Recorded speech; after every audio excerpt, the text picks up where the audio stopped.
Cuéntame de economía. La realidad de la vida económica y tu bolsillo sin tanto rollo. Cuéntame de economía. La Secretaría de Hacienda y Crédito Público presentó hace un par de semanas el paquete económico 2024 que incluye la ley de ingresos, que incluye el presupuesto pues para todo el país desde el gobierno federal. Y aquí vamos a desmenuzar algunos de los puntos más polémicos. Vamos a hablar acerca de lo que sigue porque tenemos un invitado especial. Y antes de esto voy a presentar a Alberto Verduzco, el jefe de información y redacción aquí en Expansión. ¿Cómo andas, Beto? ¿Qué onda, Gonzalo? Con el gusto siempre de estar aquí. Y a nuestros amigos los invitamos a que se suscriban, a que le den like a este episodio para que no se pierdan ni este ni los próximos, y también para que nos escuchen a través de sus distintas plataformas favoritas. Marco, qué gusto tenerte aquí. Pues está con nosotros Marco Cancino, director general de Inteligencia Pública, una leyenda en materia de finanzas públicas, de análisis presupuestario, amigo de la casa. ¿Dónde has estado? Perdido, pero bien. Qué bueno, Marco. Oye, a ver, ¿con qué nos arrancamos? ¿Con datos generales? ¿Quieren que platiquemos de presupuesto? Pues si quieres, damos un panorama general sobre lo que presentó la Secretaría de Hacienda. Marco, creo que en términos de lo que es la parte de criterios generales, conocida como la carátula, creo que en términos de lo que se espera de crecimiento económico, 2.5, 3.5%, una inflación de 3.8%, que por fin ya dentro de los niveles del objetivo de Banco de México, el tipo de cambio, creo que hasta cierto punto realistas los datos. Y razonables. Creo que todos los expertos en materia de finanzas públicas y temas financieros, tanto a nivel nacional como internacional, las calificadoras, etcétera, coinciden con este tipo de datos macroeconómicos. Entonces, pareciera que la sensatez ya está llegando al paquete fiscal, ¿no? Porque siempre eran bien optimistas, sí, ¿no? Claro. Siempre se disparaban. Vamos a crecer 7% y al año siguiente iban recortando. Sí, así era como algún día todo esto será tuyo, ¿no? Pero no hay Cheyenne, era una Brasilia. Exactamente. Sí. Y ya estamos ahorita en un nivel pues bastante razonable. Sí, lo mismo exacto. tipo de cambio, lo mismo inflación. Creo que vaya, la buena sensatez de Rogelio Ramírez de la O impregnó. A mí la única que quizás me da un poquito de cosa es la mezcla mexicana 56.7, se me hizo muy bajo.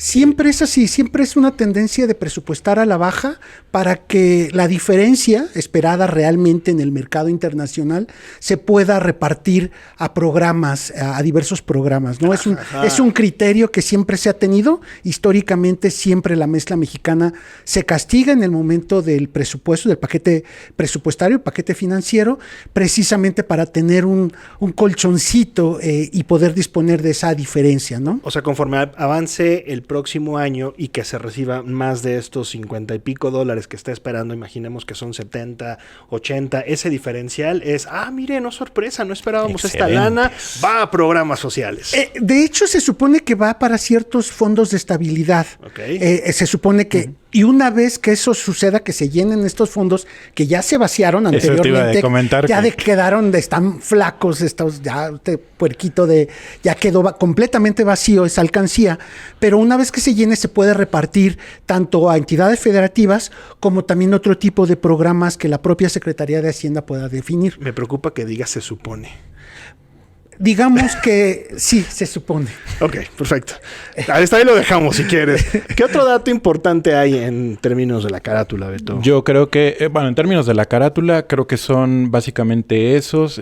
Insisto, creo que una gran celebración que podemos tener los mexicanos, sobre todo por el tema del bolsillo, es que la inflación de 3.8%, después de que venimos de 2 años por encima de lo que es el objetivo, y de que pues, ya los mexicanos sí merecemos tener un poquito estable la moneda. De hecho, dicen que la inflación es uno de los impuestos más regresivos, ¿no? Eso nos pega a todos y sobre todo a los que tienen menos ingresos le pega de manera muy, muy directa, ¿no? Entonces... Y ya que hablas de impuestos, creo que otra buena noticia es que no va a haber ni tasas nuevas, ni impuestos nuevos, miscelánea fiscal parece que tampoco... Aguántame, el señor tiene un pero, seguramente tiene un pero. Porque es año electoral, ¿no? Entonces sería de mal gusto subir impuestos en un año electoral. Creo que eso se lo van a dejar. Pues digamos que hay un sentido común, aunque es el menos común de los sentidos, que en esta administración pareciera que no se ha recurrido tanto, pero en el tema de vamos a financiar gasto público, gasto corriente, gasto en programas sociales para el próximo año, que coincide que es un año electoral.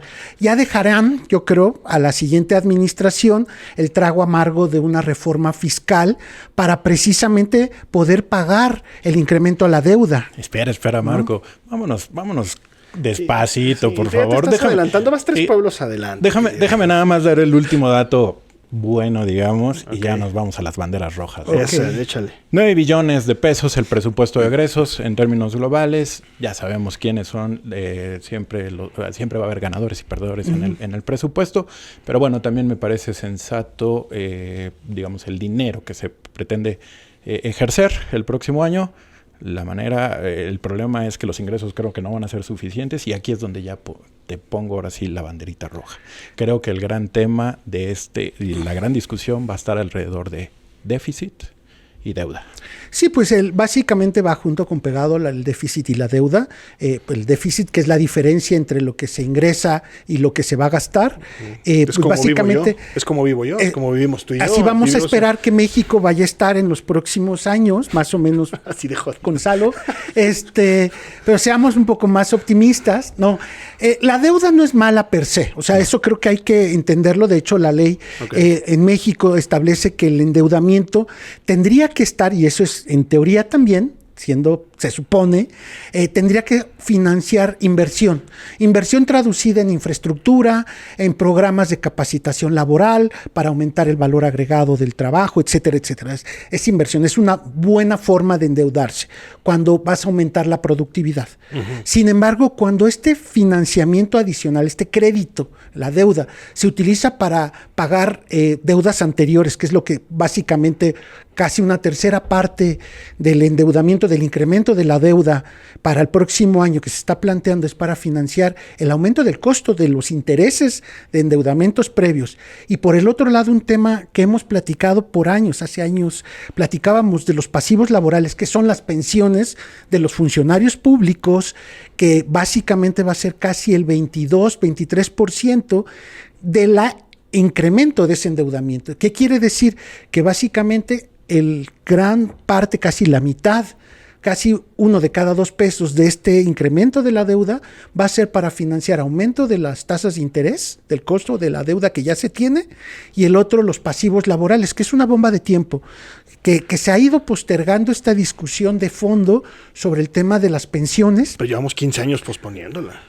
Pues digamos que sí, somos los hombres del futuro, del mañana, ¿no? Pues mañana lo vamos a platicar, ¿no? Entonces, eso es más o menos lo que explica, pero siempre también hemos discutido, lo habíamos platicado hace años, que el presupuesto básicamente es la expresión de capacidades políticas. ¿Qué quiere decir esto? Que el presupuesto es el reflejo fiel del poder político que tienen distintos grupos de interés. En la medida que aparece una agenda en el presupuesto, es que ha tenido suficiente poder político de negociación. Y en la medida que ese presupuesto es más amplio, pues tiene más poder político. Que esto nos lleva a la gran interrogante, porque ya decías, tenemos un déficit histórico este año, tenemos un nivel de deuda creciente también este año. ¿Por qué gasta así el gobierno? Porque puede, básicamente porque todas las reglas de juego... Muchas gracias, nos acompañó en Cuéntame de Economía. Gracias. No, porque puede, básicamente porque todos los mecanismos de control del gasto en México son sumamente endebles. Hay ley de presupuesto, sí, sin embargo también tenemos una Auditoría Superior de la Federación que ha coincidido que en esta administración ha sido sumamente laxa, y el Congreso no ha... operado como un mecanismo de control y de revisión del gasto público eficaz. Ese es un tema. Entonces, en la medida que los controles que piden cuentas, que le exigen las cuentas de por qué gasta así, son débiles, el gobierno puede gastar sin ningún tipo de problema ni responsabilidad política aparente, ¿no? Oye, Marco, mucho se ha hablado y se ha, digamos, palomeado la estabilidad de las finanzas públicas a lo largo del sexenio.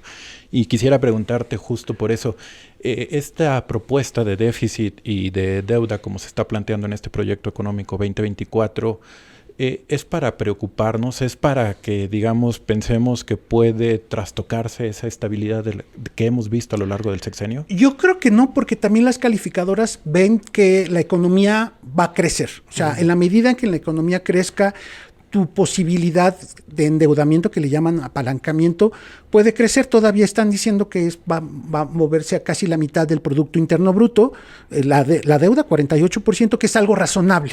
O sea, es algo razonable. Países como Estados Unidos tienen el 140% de su PIB como deuda pública, ¿no? Entonces, es razonable en ese sentido.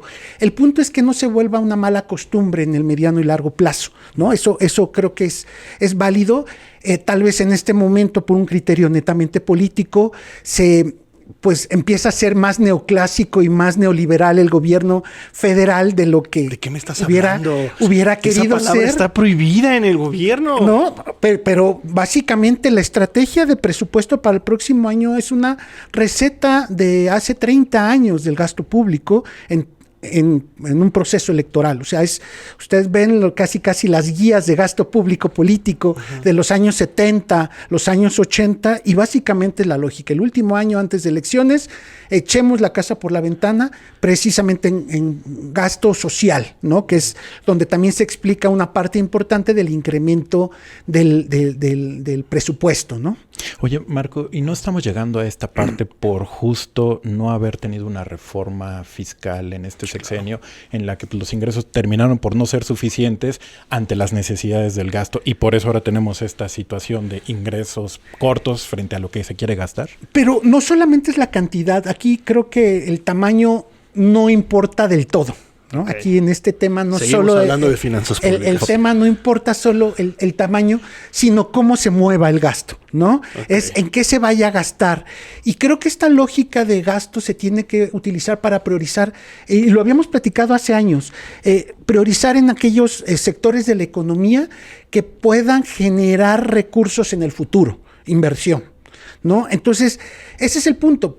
Ahorita tenemos 9 billones de pesos. Hace 20 años, con el primer año de Fox, era 1.4 billones de pesos del presupuesto. O sea, ¿cuántas veces ha crecido el gasto público en 23 años? La economía ha crecido en esa relación. Relativamente podríamos decir que sí. Sin embargo, creo que el criterio aquí importante es qué se van a hacer con 9 billones de pesos y si estos 9 billones de pesos realmente van a servir para un crecimiento futuro de la economía y la mejora de la calidad de vida de todas las mexicanas y los mexicanos. Respóndete a esa pregunta. ¿Va a servir el gasto público para mejorar la calidad de vida de millones de mexicanas y mexicanos? Por supuesto que no. Perfecto. O sea, y regresamos al mismo punto. Y a ver, Marco ha dicho ya muchas veces, hace muchos años, y es que sí nos conocemos desde hace muchos años. De atrás tiempo, sí.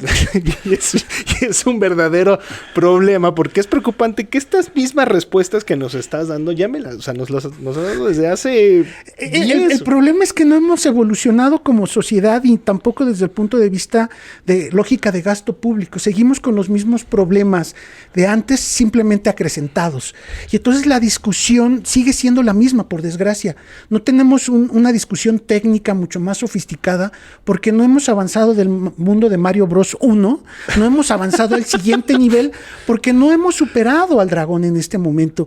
¿Y por qué? Porque seguimos discutiendo los mismos problemas que no hemos tenido la capacidad técnica, pero tampoco el arrojo político para tomar decisiones importantes de largo plazo, como el tema de las pensiones. Como diría tu alter ego, ¿a dónde vamos a parar? Depende. O sea, a ver, no tenemos reforma fiscal, es decir, no tenemos nuevos ingresos. Tenemos un gasto creciente, tenemos presiones. Yo creo que la reforma fiscal va a venir en el primer año de la siguiente administración, siempre y cuando el que gane, siempre y cuando el que gane tenga mayoría en el Congreso necesario para hacerlo, porque no va a dar más, la economía ya no va a dar más para generar más recursos. Tenemos todos los pendientes del financiamiento financiero, o sea, del gasto financiero de Pemex, por ejemplo. Terminar las obras de infraestructura más relevantes de esta administración, que han salido mucho más caras de lo planeado, que era obvio que iba a pasar, ¿no? Sí. ¿No? El Tren Maya, la refinería de Dos Bocas, son gastos importantes desde el punto de vista presupuestario. Pero el otro lado es el tema de las pensiones, que también está cada vez más comiéndose un porcentaje importante del gasto público. Y es decir, vamos a dedicarle a un pasivo laboral, una deuda, algo que podríamos utilizar para mejorar la calidad de vida de los mexicanos, las mexicanas, ¿no? Ese es un tema. En economía le llaman costo de oportunidad, dejar de hacer la segunda mejor opción. Correcto. Y aquí el costo de oportunidad social de este tipo de decisiones, de estar continuando postergando este tipo de decisiones, cada vez va a ser más alto. Y lo que me preocuparía es que cuando estemos todos viejitos como los de Plaza Sésamo, estemos platicando sobre lo mismo, Sí. pero sin pensión. La pobreza. Pobres, enfermos. Pobres, exactamente. Y Pobres, viejos. enfermos. Como la viejos. canción, ¿no? Flaco, ojeroso, cansado y sin Así ya ilusiones. estamos ahorita, Marco. Que Bueno, no sé. Más bien es el tema que sin pensión, güey. Pero bueno.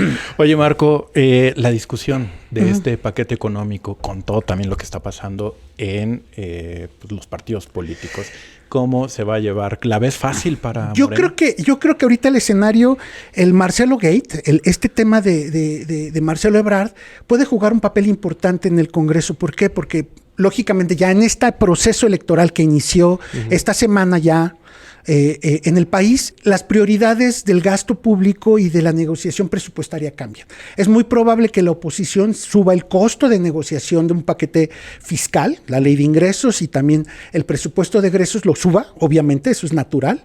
Sin embargo, también si Marcelo Ebrard logra mantener estas lealtades de afinidades de al menos 80 diputados, que es lo que dice, 80, 90 diputados, puede ser suficiente para incrementar el costo de negociación del presupuesto, del paquete fiscal en conjunto.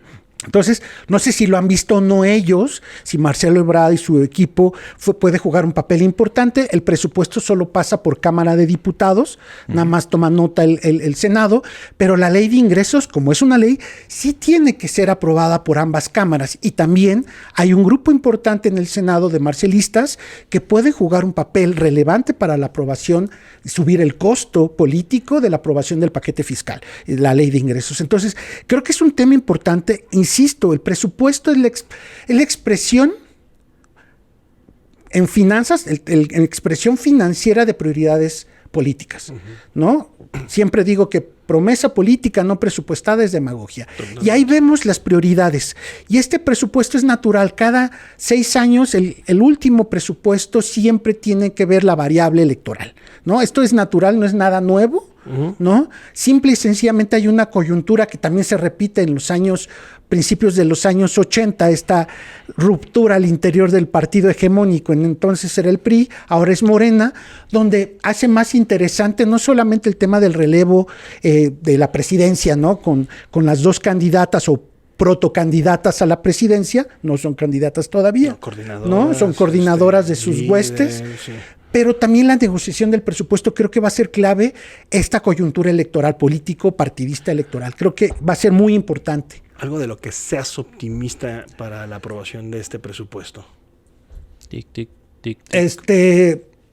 Que se tiene que aprobar en aquel momento.